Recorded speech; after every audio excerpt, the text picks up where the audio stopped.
साईनाथ गुरु माझे आई मजला ठाव द्यावा बा दत्तराज गुरु माझे आई मजला ठाव द्यावा बा मजला ठाव द्यावा पायी मजला ठाव द्यावा पायी दत्तराज गुरु माझे आई मजला ठाव द्यावा बा साईनाथ गुरु माझे आई मजला ठाव द्यावा बा दत्तराज गुरु माझे आई मजला ठाव द्यावा बा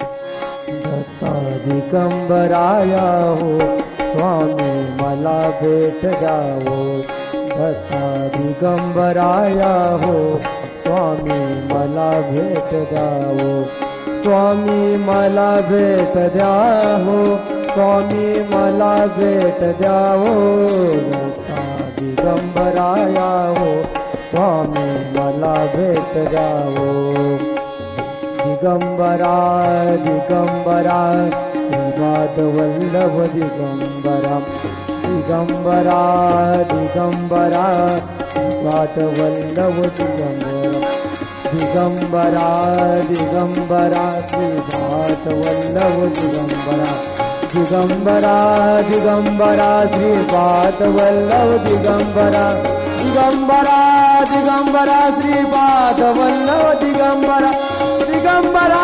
दिगंबरा श्रीपाद वल्लभ दिगंबरा दिगंबरा दिगंबरा श्रीपाद वल्लभ दिगंबरा दिगंबरा दिगंबरा श्रीपाद वल्लभ दिगंबरा श्री सच्चिदानंद सद्गुरु साईनाथ महाराज की जय पंढरीनाथ महाराज की जय माऊली ज्ञानेश्वर महाराज की जगद्गुरु तुकाराम महाराज की बोलो रे भाई सब संतन की जय।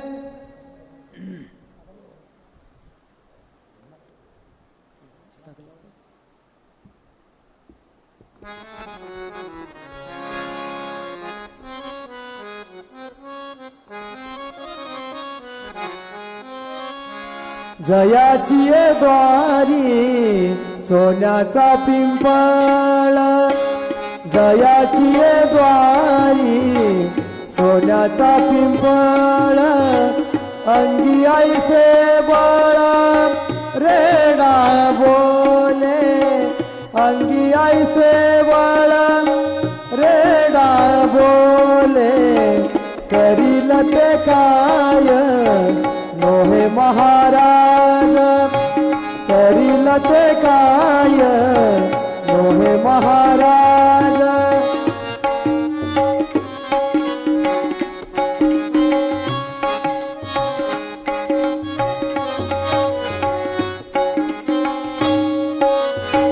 परी पाहे बीज शुद्ध अंगी परी पाहे बीज शुद्ध अंगी करील ते काय नोहे महाराज करील ते काय नोहे महाराज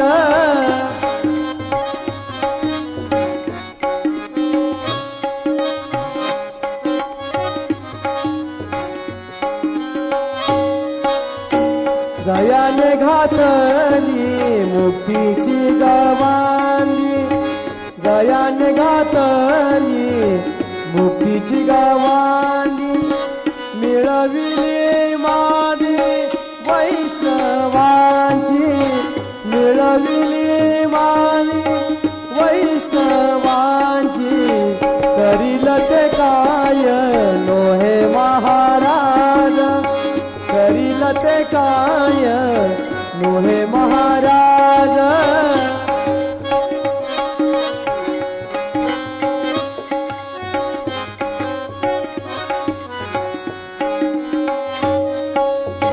तुका म्हणते थे सुख काय ऊने राहे समाधान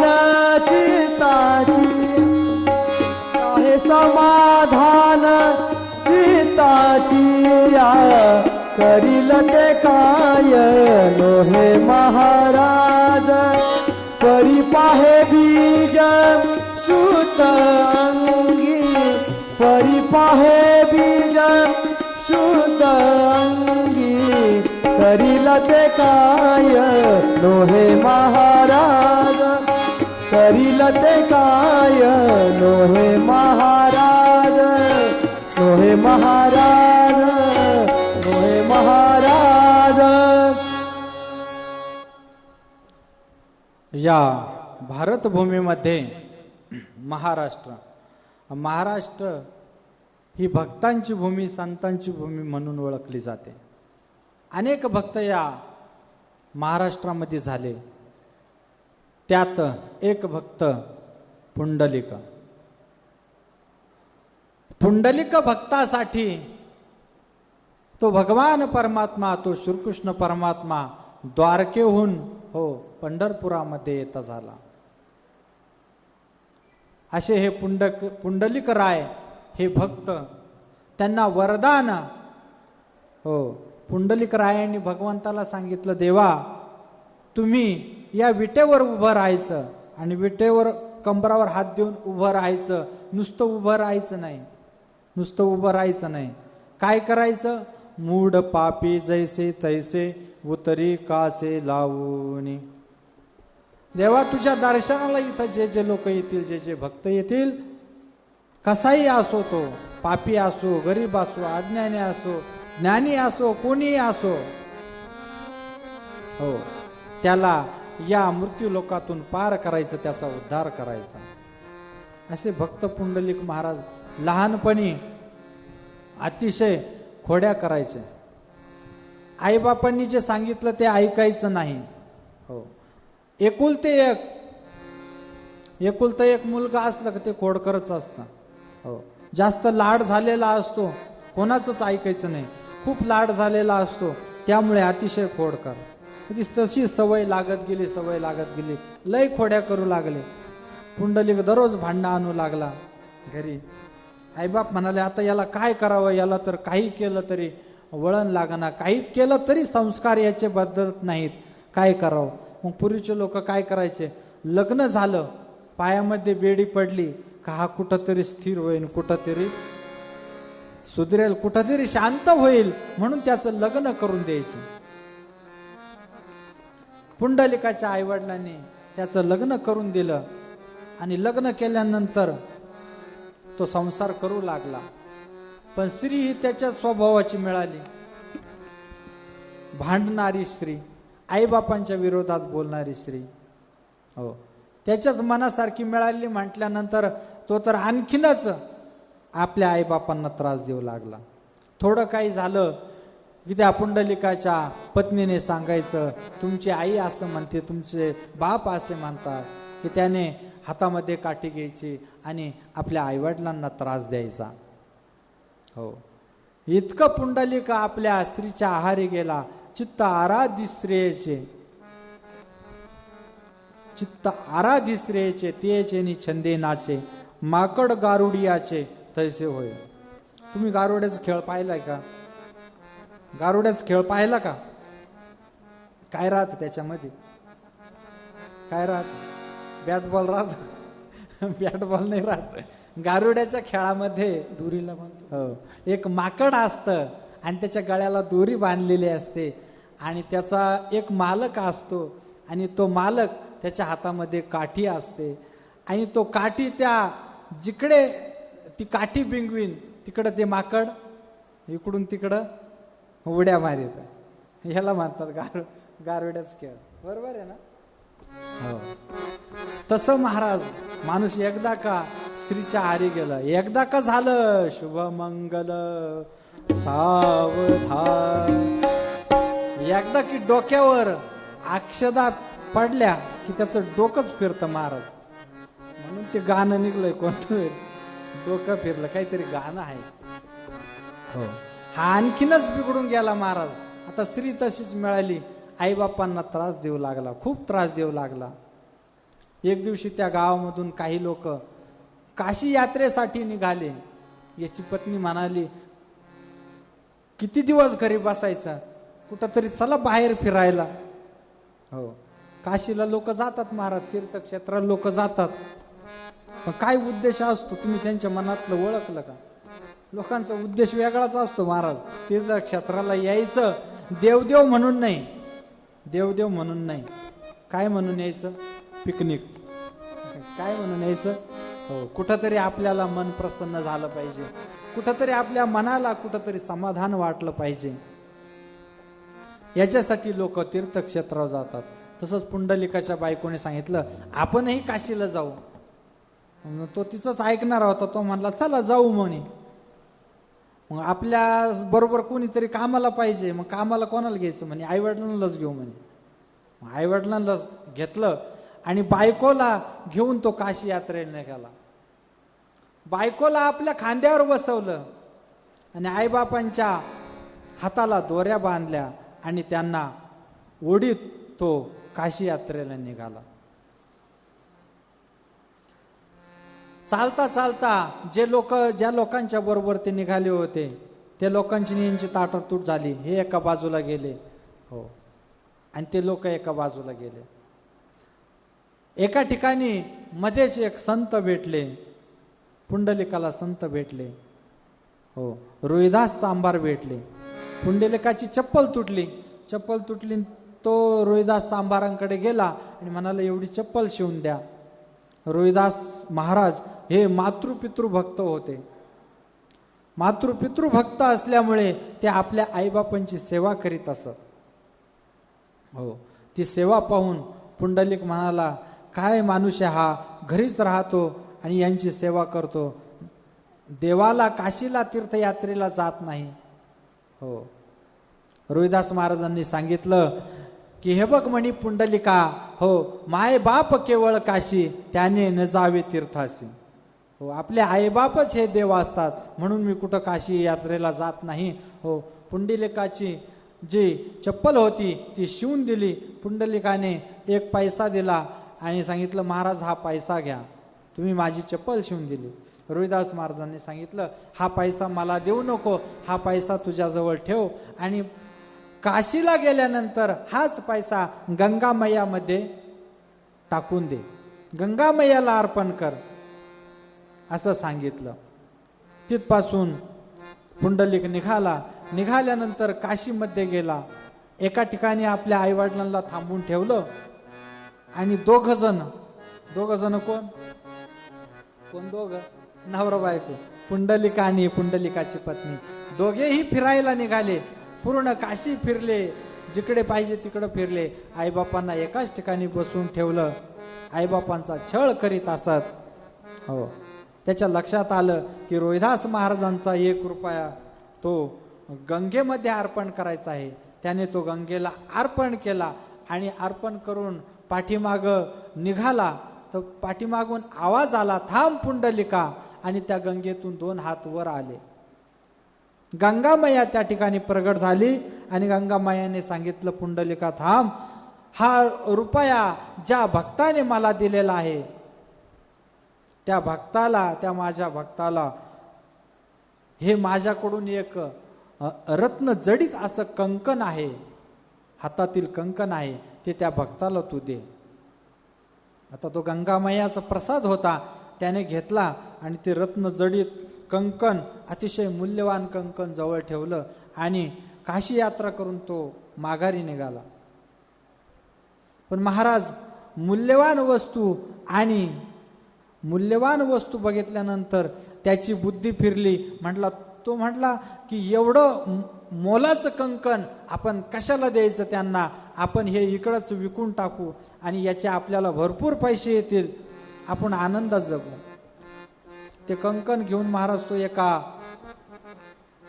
सावकाराकडे गेला. सावकाराने ते कंकण बघितलं, अतिशय मूल्यवान कंकण आहे. सावकार म्हटला मी याचं मूल्य करू शकत नाही. सावकाराने काही पैसे त्या पुंडलिकाला दिले आणि ते कंकण घेऊन सावकार राजाकडे गेला. राजाने ते कंकण पाहिलं आणि राजाने ते कंकणाचे काही मुद्रा, हो काही सोन्याच्या मुद्रा त्या सावकाराला दिल्या आणि ते कंकण विकत घेतलं, आपल्या आवडत्या पत्नीला दिलं आणि पत्नीला दिल्यानंतर पत्नी खुश झाली. पण पत्नी स्त्री हट्ट, बाल हट्ट आणि राज हट्ट हा पुरावा लागतो. आता हातातील कंकण आहे एकच आहे. आता स्त्रिया हातामध्ये एकच कंकण घालतात का? नाही. दोन्ही हातात दोन पाहिजे का नाही? पाहिजे का नाही? दोन पाहिजे ना. मग त्या राजाच्या पत्नीने, त्या राणीने राजाला सांगितलं की तुम्ही एक करा, मला असंच आणखी एक दुसरं कंकण पाहिजे, तोपर्यंत मी तुमच्या बरोबर बोलणार नाही. राजाची झाली का पंचायत? म्हणला आता राजा म्हणे आता काय करू. राजाने परत त्या सावकाराला बोलवलं. सावकार, आता राजा आहे, सावकार मला असंच दुसरं कंकण पाहिजे, मला दुसरं काही नाही, मला हेच कंकण पुन्हा आणून द्यायचं. सावकार घाबरून गेला. म्हटलं माझ्याकडं तर एकच होतं, पुंडलिकाने तर एकच दिलं होतं. बरं, तेवढ्या पुत्र राजाला हा म्हणाला आणि तिथून पुंडलिकाला आला. पुंडलिकाला सांगितलं, हे बघ म्हणे पुंडलिका, राजाला कंकण पाहिजे आणि ते जर राजाला कंकण जर दिलं नाही तर राजा आपल्या दोघांना फाशीवर दिल्याशिवाय राहणार नाही. पुंडलिक तर घाबरूनच गेला. म्हणलं आता काय करावं. हो, खरं सांगावा ते कंकण कुठून आलं तरी आपल्याला दोष येईल, तरी आपल्याला सजा राजा देईल, आणि खोटं सांगावं तर दुसरं कंकण द्यावंच कुठून म्हणे. शेवटी पुंडलिकाने सावकाराला जे खरं आहे ते सांगितलं की हे गंगामायाने दिलं होतं आणि रोहिदास सांभार नावाचे संत आहे आणि त्या संतांना देण्यासाठी दिलं, पण मी दिलं नाही आणि त्या लोभापायी मी ते कंकण तुला विकलं. दोघंही महाराज कुठे आले? रोहिदास महाराजांकडे आले. त्यांच्या पायावर लोटांग घेतलं. महाराज तुम्हीच वाचवा, आता तुम्ही जर आम्हाला वाचवलं नाही तर आम्हाला राजा फाशी दिल्याशिवाय राहणार नाही, काही करा, माझ्याकडून चूक झाली. पुंडलिक म्हणाला, माझ्याकडून चूक झाली, हे आणखी एक कंगन असं पाहिजे हातामध्ये. रोहिदास महाराज म्हणाले, हे बघा म्हणे तुमच्याकडून जे झालं ते झालं म्हणे, तुझ्याकडून आता आपण गंगा मैयाची प्रार्थना करू. हो, गंगा मैयाची प्रार्थना करू आणि नक्कीच गंगा मैया काहीतरी आपल्याला प्रसाद देईल. पण हे बघ म्हणे पुंडलिका, तुला मी कंकण देतो, गंगा मैया प्रसादही देतील, परंतु तू इथून पुढं तुझ्या आईबापांची सेवा करायची, आईबापांना कुठलाही त्रास द्यायचा नाही. त्या पुंडलिकाने कबूल केलं. आता मी माझ्या पत्नीचं ऐकणार नाही, आईबापांचीच सेवा करेन असं म्हटल्यानंतर, पुंडलिकाने सांगितल्यानंतर हो रोहिदास सांभारांनी महाराज त्या गंगा मैयाचं हो ध्यान केलं, गंगा मैयाची प्रार्थना केली. आपल्या चमड्यामध्ये जवळच पाणी होतं, त्या पाण्यामध्ये हात घातला महाराज आणि जसंच्या तसं तेच कंकण, दुसरं कंकण त्यांनी काढलं आणि ते रत्नजडित कंकण पुंडलिकाला दिलं. आणि पुंडलिकाला सांगितलं, पुंडलिका आईबापांची सेवा अशी कर. कुठे कर सांगितलं? हो, या गंगेच्या कडाला जा आणि तू ज्या ठिकाणी जाशील आईबापांना घेऊन तीर्थयात्रा करीत, त्या ठिकाणी त्या गंगेमध्ये एक दगड सोडायचा. हो, दगड टाकल्यानंतर तो दगड ज्या ठिकाणी तरंगेल, ज्या ठिकाणी तो दगड तरंगेल तिथंच तो तुझ्या आईबापांची सेवा करीत राहायची.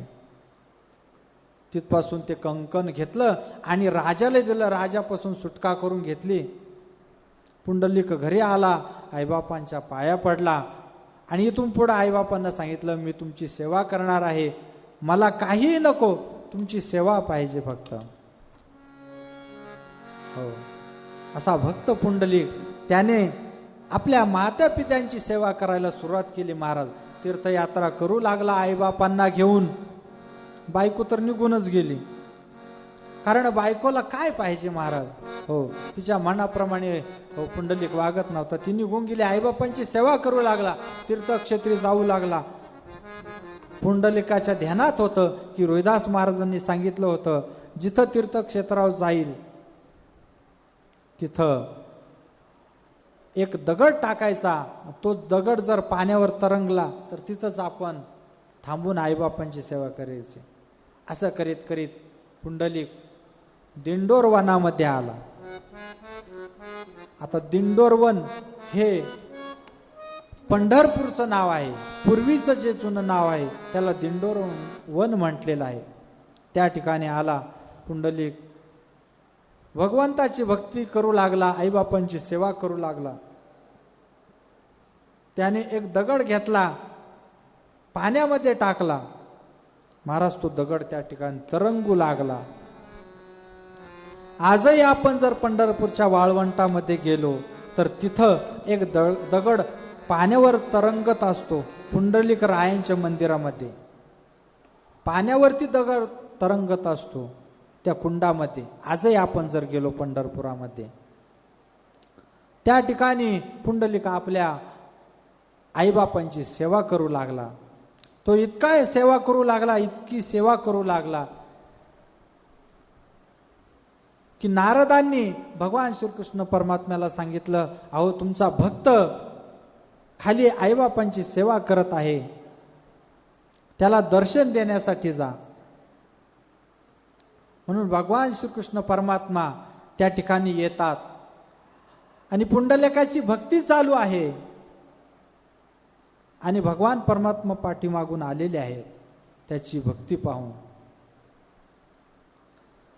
तो भक्त पुंडलिक होता पापी आणि दुष्ट,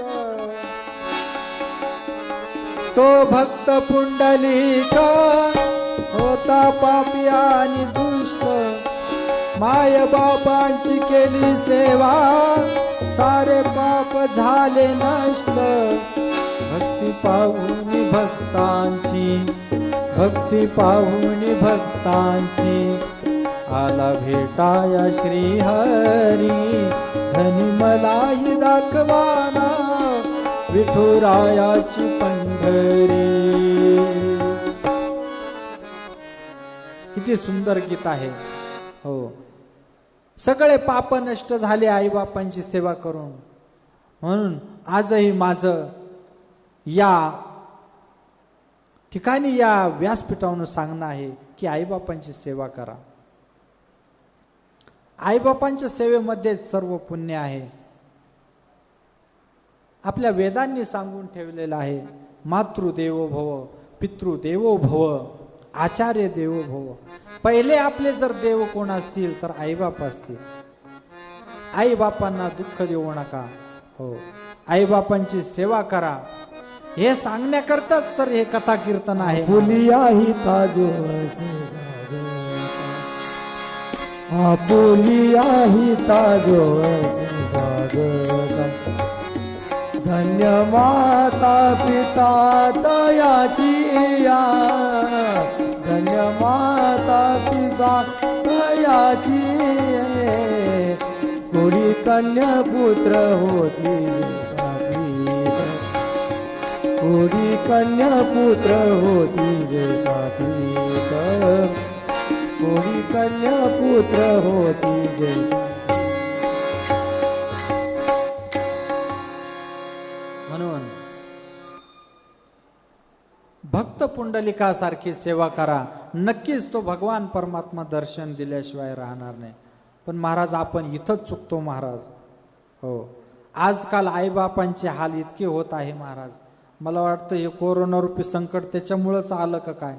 हो, बाहेरच्या देशातील तर सांभाळत नाही, पण आपला हा देश संस्कृती प्रधान देश असून सुद्धा आपण आपल्या मात्या पित्यांना जर सांभाळू शकत नाही तर त्याचे इतकं दुसरं दुर्दैव कोणतं नाही.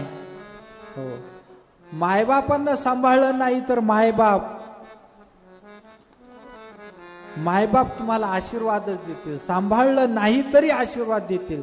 परंतु हे पाप महाराज तो भगवान परमात्मा सहन करत नाही. माता पित्यांना दिलेलं दुःख तो भगवान परमात्मा सहन करत नाही. म्हणून तो भगवान परमात्मा कुठले न कुठले दुःख, कुठले न कुठले संकट या पृथ्वीवरती पाठवतात. तरी पुढे हाची उपदेश, आता तरी पुढे नका करू नाश आयुष्याचा, नका करू नाश आयुष्याचा. सकळांच्या पायात माझे दंडवत, सकळांच्या पायात माझे दंडवत सकळांच्या पायान आपुलाले चित्त शुद्ध करा आपुलाले चित्त शुद्ध करा सकळांच्या पायान माझे दंडवत सकळांच्या पाया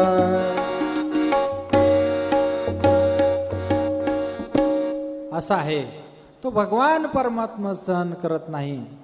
हो, हरिजनाची कोणा न घडावी निंदा, सहात गोविंदा नाही त्याचे. संतांची निंदा, माता पित्यांची निंदा, हो, मायबापांना न सांभाळणं, त्यांना त्रास देणं, हो, हे महाराज त्या भगवंताला सहन होत नाही. म्हणून तो भगवान परमात्मा अनेक रोगराई, अनेक संकट या मृत्यू लोकामध्ये निर्माण करत असतो. गोमातेचा सांभाळ करा, आपल्या आईबापांचा सांभाळ करा, तेच आशीर्वाद आपल्याला पुढे काम येत असतात. त्यानेच आपल्या जीवनामध्ये कुठंतरी सुख प्राप्त होत असतं. म्हणून आईबापांची सेवा केली पाहिजे. ज्ञानेश्वर महाराजांनी ज्ञानेश्वरीमध्ये सांगून ठेवलंय, सकळ तीर्थांचे धुरे जे का माता पितरे. सकळ तीर्थांमध्ये जर श्रेष्ठ कोण असेल तर ते आपले माता पिता असतात. अगोदर आपल्या माता पितांना सांभाळा, मग इकडं तिकडचे तीर्थ बोंबलत हिंडा. तीर्थात जाऊन काय करते ते तुम्हाला माहिती, पण आधी आपल्या आईबापांना सांभाळा. आपले आईबाप, हो, या महाराष्ट्रामध्ये जेवढे वृद्धाश्रम आहेत तेवढे इतर राज्यात नाही, तेवढे दुसरीकडे नाही. महाराष्ट्र तर, भारत तर संस्कृती प्रधान देश आहे ना. आम्ही वेदाला मानतो, आम्ही आमच्या संस्कृतीला मानतो, आम्ही आमच्या ग्रंथांना मानतो, आम्ही दगडाला सुद्धा देव मानतो, दगडामध्ये देव बघतो. हो, नेवाशाला दगडाचं देऊळ बांधलेलं आहे, दगडाला देऊळ बांधलेलं आहे. दगडाचं देऊळ, ज्या ठिकाणी ज्ञानोबारायांनी ज्ञानेश्वरी लिहिली, ज्या दगडाजवळ बसून त्या दगडाचं मोठं मंदिर बांधलेलं आहे, दगडाला देव मानतो आम्ही. मग जिवंत असलेल्या मायबापांना, आईबापांना आपण देव का मानत नाही? हे कुठंतरी थांबलं पाहिजे. कथा कीर्तन याच्यासाठीचे महाराज. मानसाने मानसाशी मानसा सम वागणे. माणसाने माणसाबरोबर माणसासारखं वागलं पाहिजे. हो, माणसाने माणसाबरोबर जनावरासारखं वागलं पाहिजे का? नाही महाराज, तसं वागू नये म्हणून तर हे कथा कीर्तन आहे. हे कीर्तन रूपी कथा याच्या करता आहे की माणसाची प्रवृत्ती कुठंतरी बदलली पाहिजे महाराज. या जगामध्ये पाप वाढलं की ते पृथ्वीला सहन होत नाही आणि पृथ्वी देवाकडे जाते. मग देव काहीतरी या मृत्यू लोकामध्ये काहीतरी त्या पापाचा नायनाट करण्याकरिता काही ना काही या पृथ्वी लोकावर संकट देतो. म्हणून आपल्या हातून पाप घडू नये, मायबापांची सेवा घडावी. भक्त पुंडलिकाने काय केलं? भक्त पुंडलिकाने आपल्या आईबापांची सेवा करायला सुरुवात केली. देव आले, पाठीमागे उभे राहिले. पुंडलिकाने सांगितलं, देवा, मी माझ्या माता पित्यांची सेवा करत आहे, ही वीट घ्या आणि या विटेवरती उभं राहा. म्हणून तो भगवान परमात्मा आजही विटेवरच उभा आहे.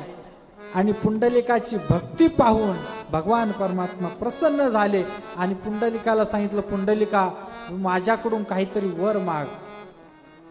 पुंडलिकाने सांगितलं, देवा, एक करा, तुम्ही याच ठिकाणी थांबा, याच पंढरपुरामध्ये थांबा आणि या पंढरपुरामध्ये जे जे भक्त येतील, मूढ पापी जैसे तैसे उतरी कासे लावूनी, पुंडलिका दिधलावर करुणा कर विठ्ठले.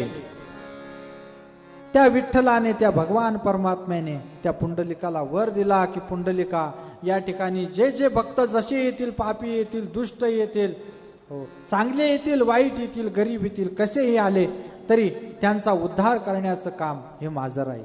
म्हणून आजही देव त्या ठिकाणी उभे आहेत. अशी ही भक्त पुंडलिकांची कथा. या कथेतून आपल्याला काय घ्यायचं आहे? या कथेतून आपल्याला हेच घ्यायचं आहे की आपल्या जीवनामध्ये आपण आल्यानंतर कुठंतरी परमार्थ केला पाहिजे, कुठंतरी गुरूंची सेवा आपल्या हातून घडली पाहिजे, कुठंतरी भगवंताची भक्ती घडली पाहिजे. संसार करिता